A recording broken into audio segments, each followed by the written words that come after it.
Hey everybody, this is Petey from the Spinner Rack, and today I am troubled that there is an X-Men 97 and they have a plot line where it looked like Jean was pregnant, right? But at the same time, we have a cartoon trying to deal with pregnancy. It's a little much for me, right? It's really something that shouldn't happen, and then other people are saying that's actually Madelyne Pryor here. So it's it's throwing in like we don't have any sort of ideas here. We're gonna try to use this plot line that was kind of wasn't the best plot line for Cyclops, and not because he left his wife. We're just gonna go through. I want to show you this for a second. Just go through who is actually Madelyne Pryor, right? So if you imagine this, at some point Cyclops already had a girlfriend, right? And we look at this issue here. This is X-Men 168. It's Professor Xavier was a jerk, right? And we have Cyclops run into his girlfriend, Lee Forrester, right? She hasn't seen him. She has this joyous meeting with him. And he knows that he's kind of leaving. He's seeing his grandparents, but somehow he was an orphan and finds out he has grandparents even though he wasn't given a different name, and his father was a Air Force major, and somehow his kids become orphaned, and one is adopted, the other one who has this eye issue doesn't get adopted, right? So he's telling them that he's not, he's trying to say he might not be back because I think they forgot at this point that Cyclops is planning on not coming back at all. He's planning on going into space with his father for some strange reason, right? And he's trying to having a little awkward moment here on the beach. And then when he says he go, and she says no, right? And they said they wanted to be happy, right? So she wants to be with him, right? So we had this moment on the beach, and we're gonna go past all the next kitty stuff, all this stuff that somehow makes her stay as an X-Men. And we're in Anchorage, Alaska for some strange reason, right? That's where his parents are. I guess it's supposed to explain why his grandparents are all the way out there. And then we have a moment, right? Where he says, "Oh no!" He says, "I'm Scott." It's Alex and Chris Summer, their father. Have I gone mad? But Dad and Alex see it too. Her face, her voice, her face. It can't be. It's impossible. Welcome to, I'm Madelyne Pryor. And I'm like, he just ran into a redhead. Why is he acting so nutty? Right? And Madelyne Pryor was a name used in Avenger Annual where she says, "I'm Madelyne Pryor." She was a little girl saying that she was Madelyne Pryor. She was sick, but she got better. And then somehow they blamed it on the fans saying that, hey, how did they now, that was Madelyne, right? Who knows? But Madelyne's origin is way different. So we're not going to get to that right now, right? So I should go back to the head of this issue. There's a whole bunch of stuff we shouldn't be saying here, but it's going to lead to the key portions of this plot, right? Right, so this is 2 issues later, they're slow dancing. And I'm like, what? This is Cyclops. And the Cyclops isn't awkward because of he has a reason to be awkward because he has these optic blasts that are always on. So that's why he's not too keen. If you see some shots in the original X-Men issues, Cyclops is kind of positioned away when he dances with Jean because of his eye beams, right? And it kind of jumps. It's kind of like a jump cut to a relationship, right? This is their first date after weeks of flying cargo all across the state. Both are discovering it's turned out to be a lot more than they bargained for, and they don't mind it a bit. So they're slow dancing, And there's this theme of fire around while they're together, right? So they're having these moments, they're connecting. She's obviously going to seem to be the best girlfriend in the world, right? And Cyclops kind of steps away, and they're wondering why they were so close. You see her in the fire, the hint to Jean stuff. He shows her a picture that she looks like Jean, right? And then it pushes her away, right? He said, a dream come true or a nightmare? And she has to think about, right? So he's up front with her, right? But then she's kind of sweet on him, so he just says one thing and she's right back into the fray. And they want to go back to dancing. We're not going to deal with the Morlocks, which destroyed the X-Men. This whole plot is totally destroyed the X-Men, right? So then we have this other subplot, right? And this has Mastermind, who's known as Jason Weingard, is after Mystique, and then we have Jean Grey pop up, right? And Jean's gonna kill this, and somehow these mutants are chasing after a mutant, right? And she wakes up, but it's kind of awkward way to get the subplot in that Mastermind is going to be involved in here, and how would she know this?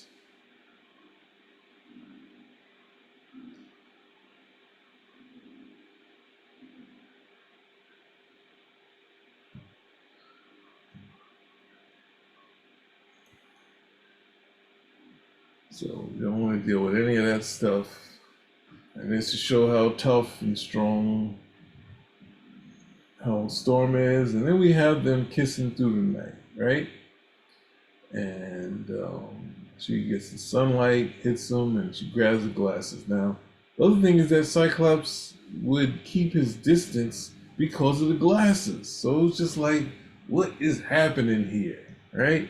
So he has to let her know that he has these powers. So he shows her, and again, she's the most understanding woman on the planet. It's going to lead to something later, right? So we got Rogue in the house. The next issue, we see Madelyne, and see the fire. There's always fire around, right? You know it's Alaska. They're always trying to show you fire, and she has a bad dream, and she wakes up, and she tells him that how she got wound up, how she got here. She was a big pilot in San Francisco, but she had a crash, and there was an explosion, fire all around, and she walked out, not even scratched. So at this point, I think Shooter's saying, whatever you do, do not, this is not me making up, he says it in an interview. He said, do not say that that's Jean. You make her something else. But he is connecting when Jean died to when Madelyne had this plane crash. So he's like, uh-oh, that's a shock to him. And then in the next issue, we got to go another issue. You know, Alex is saying, hey, two guys have the biggest trouble with their powers. And he's trying to say, hey, you know,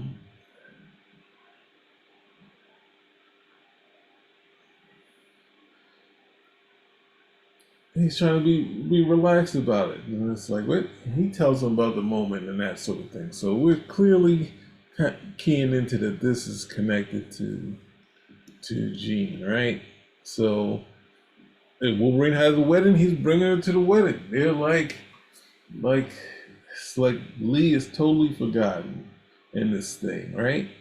And Orlando sees her and thinks it's the Phoenix. And then Storm comes and she's surprised.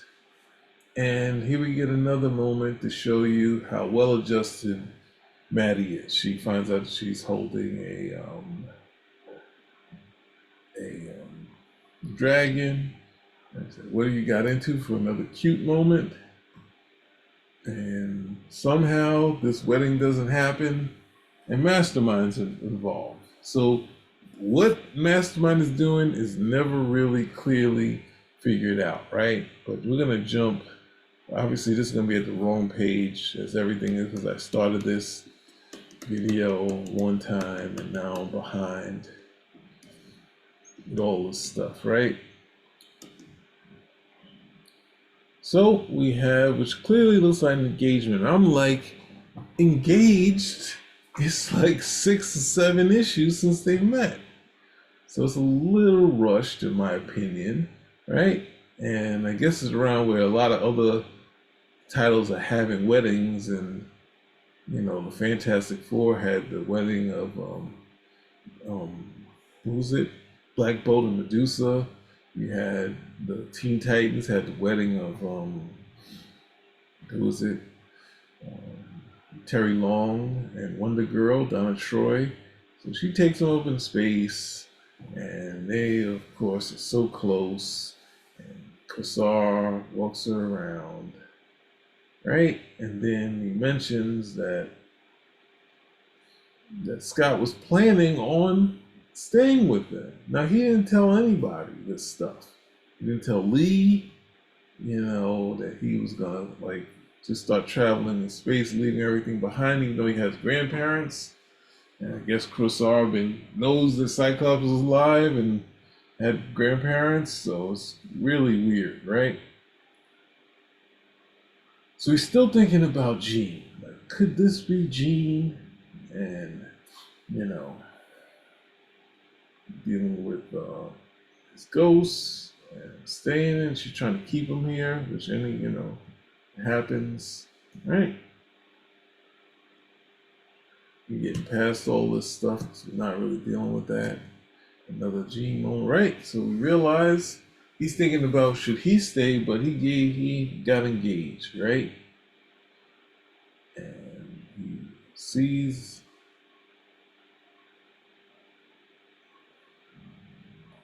that he has to deal with is that Gene, right? And he has a picture from Gene back when he was in Greece, when he was with her. So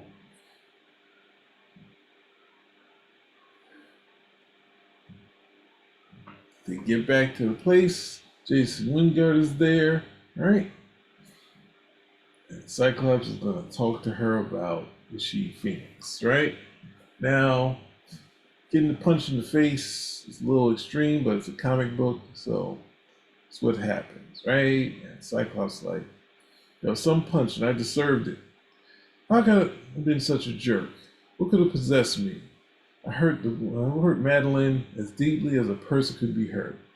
And as much as I as much told her that our love is a lie, that I don't care for her, that only for the ghost she represents, right? So that's kind of hinting that he's all the stuff that goes with it. But actually, he wasn't wrong. Look, it's Phoenix or it's Jason Wingard. Who knows? It's an illusion, but it's clearly on the floor. That's not really how Mastermind's powers work, unless it was connected with the with some sort of thing. And once again, we are too far in the story, right? But let's stop sharing this.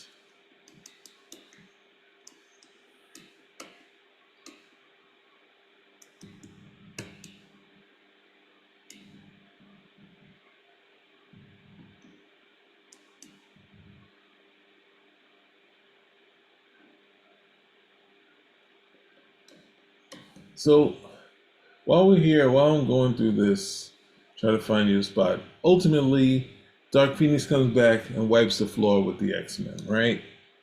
But Jason Wingard's here, so it's like, how does this all connect? Does Jason Wingard still have the mind tap? We saw Jean destroy it, right? But if we get to here,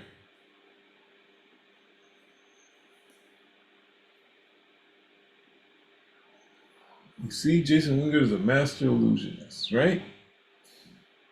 And he knows Madelyne's history, and he's going to make the X-Men and Madelyne suffer since he doesn't have Jean to pay back, right?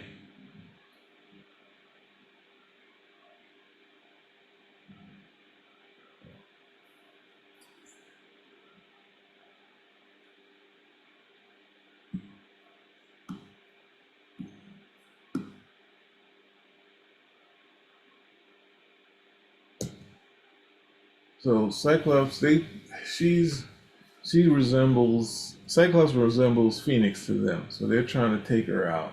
And they haven't realized that basically she don't have the power to do much besides run, and running on the floor. And we see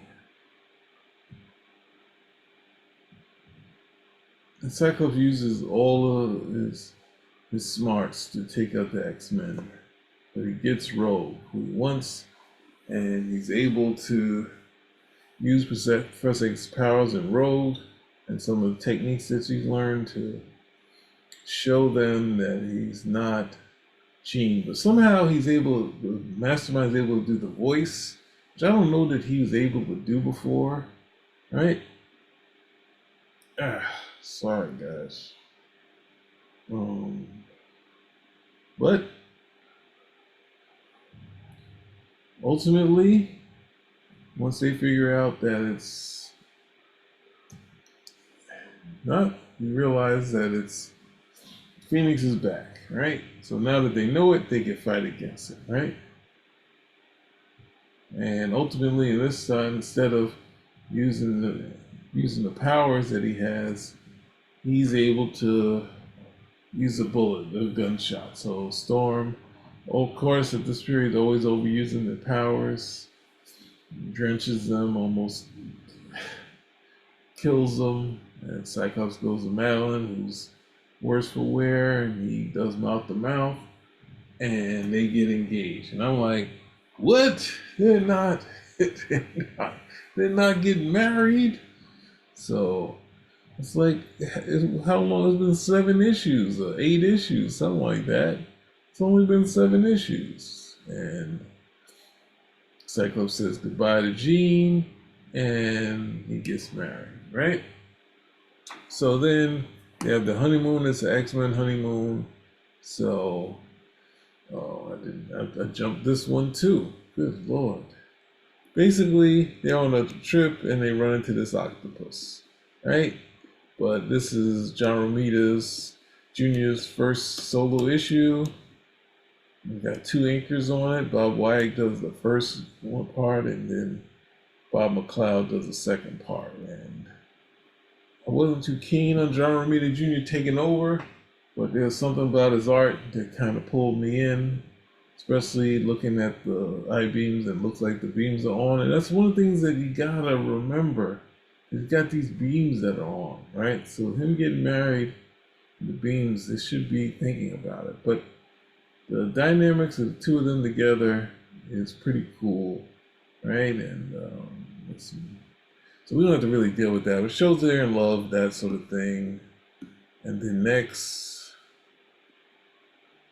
after this, Secret Wars happened, so she was taking one of his arms. This is the closest we've seen where she's a little less understanding, right? He's been gone for a week, but he was teleported out, right? And she was sad, and she was gone for a week, even though, okay, because there's Secret Wars, but they kind of get through that. And then next we see, what happened? Oh, that's what happened. Sorry guys, there we go. So next we see them, they're in Alaska, and there's no call ID. So Rachel calls and tries to talk to her parents, who she thinks are her parents. She hangs up, right? So this is going to be a long subplot. So where am I supposed to go from here?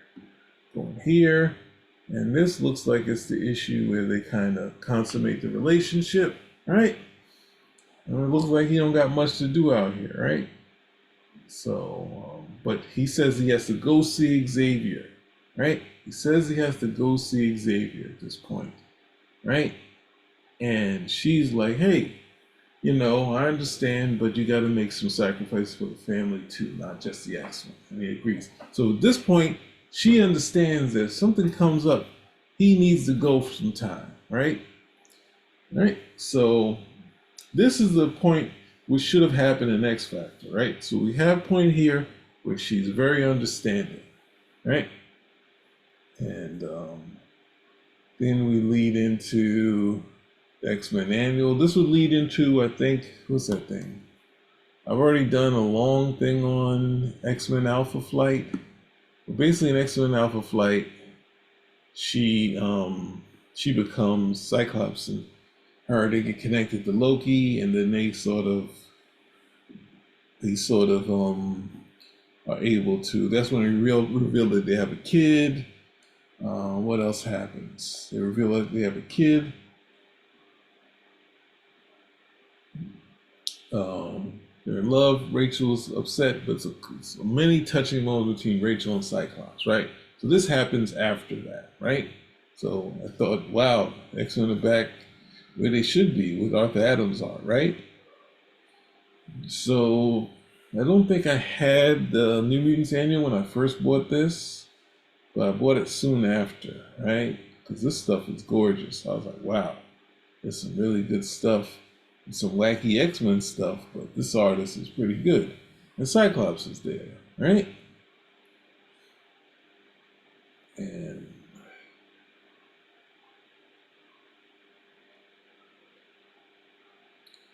Cyclops is going to use these lightning bolts that he got from Archon, and somehow he's going to use it to somehow, right combination will get them to Asgard.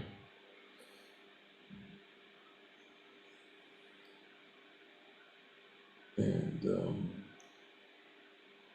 you see this moment between Cyclops and Rachel where she's got the Phoenix outfit on. He's kind of fearful of that, but he's okay with Madelyne, right? And Cyclops not really in this anymore after that, right? So I already discussed, even though at this point we have Cyclops back, and is Madelyne in this issue? Well, we just have a scene where Cyclops is with the X-Men. Madelyne's still there, but it's saying that her son is going to be born pretty soon, right? So I showed you that already. So in 200, now we have a setup where we know that Magneto's on trial. This is issue 200, and this one's going to be really long, right? So issue 200, the pregnancy is the quickest pregnancy out. In 170, well, I guess maybe it was before that. Who knows, right? But now there's a subplot in here that the other X-Men have phoned her, but not Cyclops, which is kind of ridiculous, right? But we got to tear down Cyclops, right? Tells him in Paris, so Landra leaves. But the shock of what happens, the teleportation, the baby is about to be born, right? So this is, she has the baby. Cyclops, you're the father. Look at Cyclops looking away here. And somehow Madelyne lost all the baby weight. There's no baby weight on her, right? And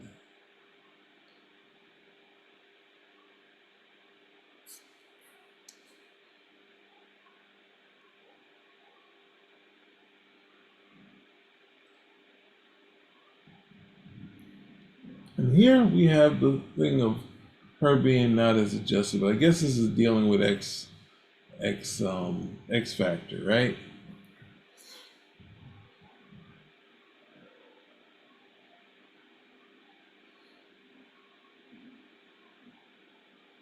Now she was already agreeable about Cyclops doing what he had to. He said, I was so happy. In the beginning, it was like a storybook, complete with a happy ending, and lived happily ever after. Scott came back to the X-Men because he felt he was needed. I followed from our home in Alaska because I wanted us to be together for the birth of our child, and went off. And he and the X-Men went off to Asgard to rescue you, and I was left on my own. No problem. I coped. Always have, always will. Then when you returned, materialized from France, for heaven's sake, Kitty phoned, you phoned, almost everyone called to see how I was, except for my husband. Not a word, not a peep. He had more important things on his mind to do. I gave birth to my son on this floor, and I was lucky, almost almost before I realized I was in labor and I had a baby in my arms. I reached out to the hospital and everything was all right. It could have been different. My boy could have died.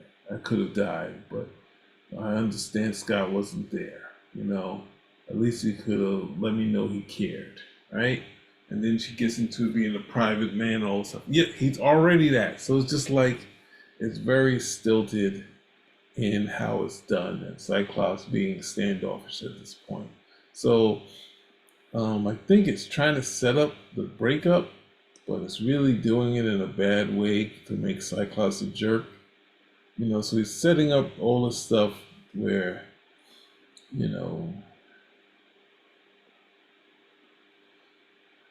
to kind of ensure the breakup. But Madelyne was pretty much a little more understanding than this, and since Cyclops has been very upfront about everything, right?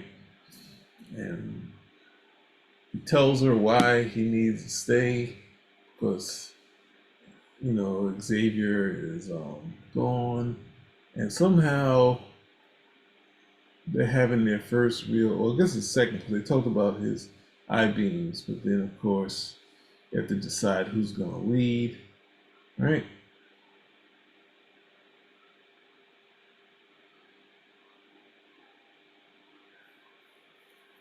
And at this point, he's pretty much, ultimately, they should have, I don't know.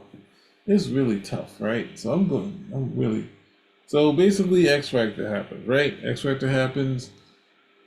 When X Factor happens, she's already gone. They go back. They leave the X-Men. Obviously, it's a strange time for Scott because he was unceremoniously dumped by the X-Men.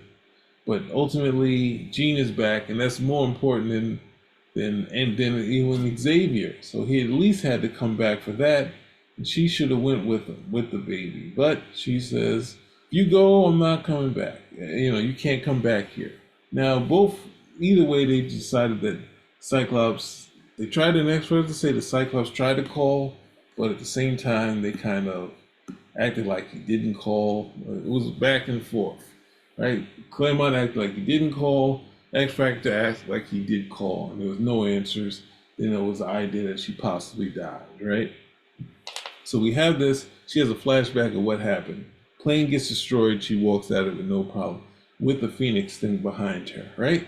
But at the same time, when you don't know you have powers, you're very weak and susceptible to being punished, right? So we see her get shot in this thing by the Reavers, right? She's getting tracked for some strange reason, and she wakes up from her coma, right? It seemed like she somehow made it out, right? So then she becomes, the Reavers come back. Oh, they're the Marauders. Sorry, the Marauders. They come back to kill what's the name? And somehow she called the X-Men, and we have another big battle. But this is more of a battle to reveal that Polaris is now the leader of the Marauders, right? So you get a big battle between them. And she becomes like the supporting character to the X-Men. Now, behind the scenes, Chris Claremont would not allow X Factor to have Madelyne, so she became a mainstay in the X-Men. We have Terry Gamble. I was almost like, I wish he kind of took over the book, right? So we get this nice overview of everything that happened. They got married, Cyclops leaves, and then she gets attacked by the Marauders, right? And to Havoc, it looks like she's going to kill herself. And then she goes with the X-Men. Well, I don't think that's it, right? She goes with the X-Men to Australia. X-Men die, but they're actually alive and they go there, right? So at some point, we get the big reveal that We don't know where her son is, right? And it's leading to Inferno, right? So we got this nice ad of Inferno by Silvestri and Terry Austin, and his return to the X-Men for just a poster, right? And see, after all this time of them in Australia, Madelyne comes and they have a moment together, right? And we see that Mr. Sinister has the baby, right? And we're going to lead into what her history is, right? He talks to this guy from Limbo. He's trying to find the baby, and that's going to lead to this Inferno thing, right?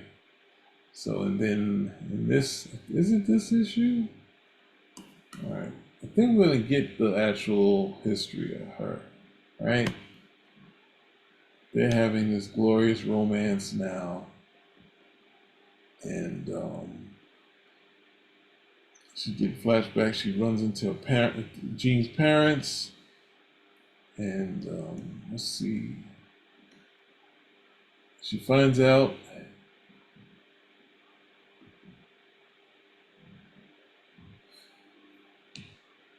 there's a replicant research, and it says Madelyne, right? And we see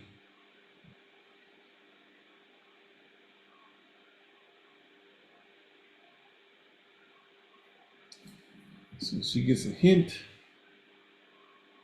that this could possibly be her.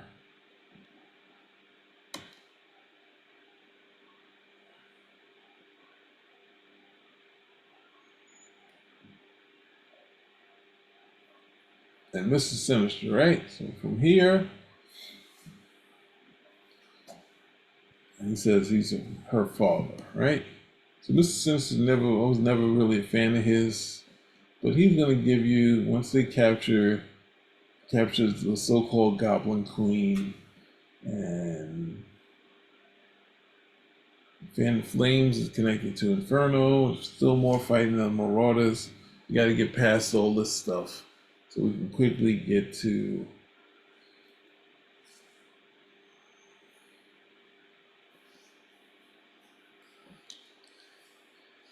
right. So we go through Madelyne's memories, and he tells her it's not your memories, that's someone else's, right?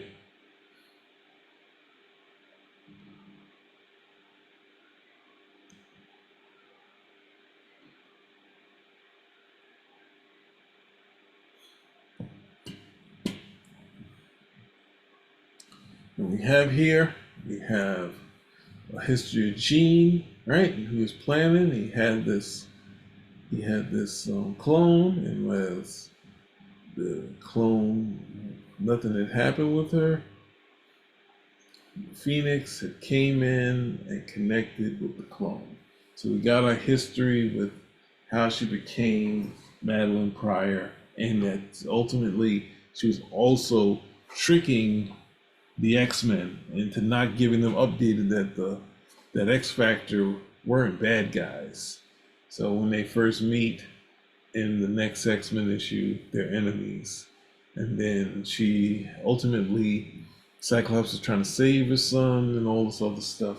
And ultimately, she dies because, she's on the side of the bad guys, but they kind of redeem her, and her memories get imported into Jean. So she has all the memories of everything, but she doesn't have the Phoenix power. She just has the memories of Madelyne. So that leads to Cyclops and Jean having a long period of being together, right? So there you go. This is a pretty long way to kind of go through it, but it was kind of rushed and kind of stilted. And I don't know what else to say about it. It's not necessarily my favorite X character and plot, and I think had he just had him marry Alex and did all this stuff, or revealed that Madelyne, that Mastermind had fooled him to seeing Madelyne as Jean, and then we see her real face, that she doesn't look anything like Jean. then we could have moved on. We could have totally moved on without Cyclops could have come back after X Factor was there and met her, but he was also trying to get rid of Cyclops. And that's the inherent problem with Madelyne, was that the idea was that Cyclops would now grow up. Instead of, he was trying to save humans, but for superheroes you had to somehow grow up and not put on a costume, which is basically what they do to save lives. So, and I think Cyclops, like in X Factor, would be helping the next generation of X-Men, right? I understand that's not a job that Chris Claremont can see, and everyone else is in the tour of duty. Cyclops shouldn't have been retired, right? Even if he was married, and if he was married, that would have kept him in the book had he become the headmaster. But it feels like they were hell bent on making Magneto the headmaster and stilting the storyline so you could see Magneto doing good. So anyway, but then also Magneto's there to show you that he could go bad again, right? So he'll always be on the edge. So there you go. That's Madelyne Pryor. Try to go through it with the issue so you can see some of the bits that of the relationship, how it went from most understanding girlfriend to a girlfriend that wouldn't understand that the person he loved, first love, who died, came back, and he wanted to see her, and she was against that, right? So anyway, Spin Rack is out.